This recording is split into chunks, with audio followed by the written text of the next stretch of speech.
கிறிஸ்துவுக்குள் பிரியமான என் அன்பு சகோதரனே, என் அன்பு சகோதரி, இதனால் ஆலோசனை பகுதியாக ஒரு மிஷினரி குடும்பம் ஒருத்தர் ஊழியம் செய்து கொண்டிருக்கிறாங்க. அப்படி ஊழியம் செய்யும் போது அவங்க வீட்டில் இருக்கிறாங்க. அப்போ சாப்பாடு செய்து அவங்க சாப்பிட போகும்போது ஒருத்தர் வந்து கது தட்டுறாங்க. கது தட்டினோடனே அவங்க சகோதரி வந்து, அம்மா பாஸ்டம்மா எங்கள் வீட்டில் சாப்பாடே இல்லாமல் அவங்க சாப்பாடு கொடுக்குறீங்களா அப்படின்னு கேட்கும்போது என்ன பண்ணுறாங்க, அவங்களுக்கு வச்சிருந்த சாப்பாடை அந்த மிஷினரி ஐயா கொடுத்துருங்கன்னு சொல்லி அவங்களுக்கு கொடுத்துட்றாங்க. கொடுத்துட்ட உடனே திரும்ப நம்மளுக்கு என்ன பண்ணுறது அப்படின்னு சொல்லி பாஸ்டர் அந்த மிஷினரி அம்மா கேட்கும்போது அந்த மிஷினரி சொல்லுவாரா, நம்மளுக்கு பிரெட் அது மாதிரி சாப்பிட்டுக்கலாம் அப்படின்ட்டு சொன்னாராம். திரும்ப கொஞ்ச நேரம் கழிச்சு இன்னொருத்தர் வந்து கது தட்டினாங்க. ஐயா எங்கள் அம்மாவுக்கு உடம்பு சரியில்லையா, ஹாஸ்பிட்டலுக்கு கூட்டிட்டு கூட காசு இல்லையா, ஏதாவது உதவி பண்ணுங்கய்யா அப்படின்னு சொல்றப்போ அவர் என்ன பண்ணாரு, இருமா வெயிட் பண்ணுமான்னு சொல்லி போயிட்டு ஒரு 2000 தந்து அவர் கையில கொடுத்தாராம்.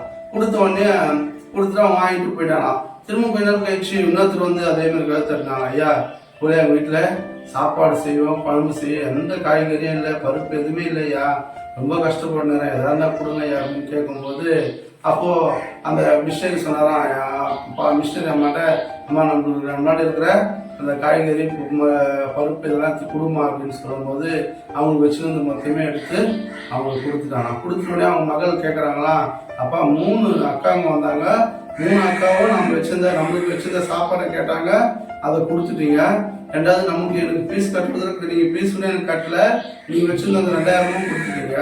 3ஆவதாக வந்தவங்க கிட்ட காய்கறியும் கொடுத்துட்டீங்க, பருப்பு வகையான எல்லாம் நம்மளுக்கு வச்சிருந்த மளிகை பொருள் எல்லாமே கொடுத்துட்டீங்களாப்பா, இதனால நம்மளுக்கு என்னப்பா, அதனால வந்து நம்மளுக்கு என்ன கிடைக்கும், நீங்க எல்லாம் கொடுத்துட்டீங்களா அப்படின்னு சொல்றப்போ அவர் சொன்னாரா, அம்மா நீ வந்து ஒரு சாதாரண மனுஷனா பார்க்கக்கூடாது, நம்மளுடைய கர்த்தருடைய பிள்ளைங்க சிறுமைப்பட்டவர் மேல் சிந்தை வைக்கிறவன் பாக்கியவான்னு சொல்லி வேதவசனம் சொல்லுது. இந்த ஏழைக்கு இருக்கிறவன் கர்த்தருக்கே கடன் கொடுக்குறான்னு வேதவசனம் சொல்லுது. உன்னை நேசிக்கிறது போல நேசின்னு சொல்லி வேதவசனம் சொல்லுமா. நம்மளால இல்லாத சமயம் மட்டும்தான் நம்ம என்ன பண்ணோம், உதவி செய்யணுமா. நம்ம இருக்கும்போது உதவி செய்யறது பெருசு இல்லை, நம்மளுக்கு வந்து இதுதான் இருக்கு, இதுக்கு மேல எதுவுமே இல்லைன்றப்ப நம்ம உதவி செய்யும் போது கட்டாயம் அத்தை நம்மளை ஆசீர்வதிப்பாருமா. அதனால்தான் நான் வந்து நம்மளால இருந்ததை நான் கொடுத்துட்டேன். அப்போ இன்றைக்கு இதை கேட்டுக்கொண்டு இருக்கிற என் அன்பு சகோதரன், அன்பு சகோதரியே, நம்ம வாழ்க்கையில கூட அநேக பேர்கள் இது போல நம்ம கண்ணேற கஷ்டப்பட்டு இருப்பாங்க.